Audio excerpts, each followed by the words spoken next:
Hello viewers, আসসালামু আলাইকুম। হ্যাঁ ভাই, আপনারা কয়েকদিন আমাকে ইনবক্স করেছিলেন যে আপনাদের হোয়াটসঅ্যাপ থেকে অটোমেটিকলি মেসেজ ডিলিট হয়ে যাচ্ছে।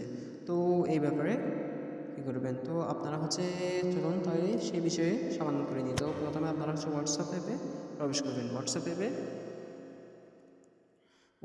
প্রবেশ করবেন। হোয়াটসঅ্যাপ অ্যাপে প্রবেশ করার পর আপনারা থ্রি ডট আইকন দেখতে পাবেন। এই যে থ্রি ডট আইকন, এই অপশানে ক্লিক করবেন। এই অপশানে ক্লিক করার পর আপনারা সেটিং আইকন দেখতে পাবেন। আপনারা সেটিং অপশন দেখতে পাবেন। এই সেটিং অপশনে ক্লিক করবেন। এই যে সেটিং অপশন, এটাতে ক্লিক করবেন। এটাতে ক্লিক করার পর আপনাদের নতুন একটা ইন্টারফেসে নিয়ে যাবে। তো আপনারা এখানে প্রাইভেসি দেখতে পাবেন। প্রাইভেসি সেটিং, এই প্রাইভেসি সেটিংয়ে ক্লিক করবেন। প্রাইভেসি সেটিংয়ে ক্লিক করার পর আপনারা একটু স্ক্রল করে নিচের দিকে আসবেন। নিচের দিকে আসি, এখানে একটা অপশন দেখতে পাবেন, ডিফল্ট মেসেজ টাইমার।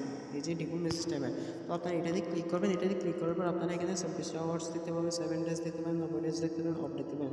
আপনার এটা অফ থাকলে ভালো, যদি অফ না থাকে তাহলে এটা অফ অপশানে ক্লিক করে দেবেন। তো তারপর থেকে জেনারেলি আর হোয়াটসঅ্যাপ থেকে অটোমেটিকলি মেসেজ ডিলিট হবে না। তো আজকে ভিডিওটা কেমন লাগলো জানাবেন, ভালো লাগলে শেয়ার করে দিন, আর যারা ফলো করেনি তারা আমাকে ফলো করে দিন। আসসালামু আলাইকুম।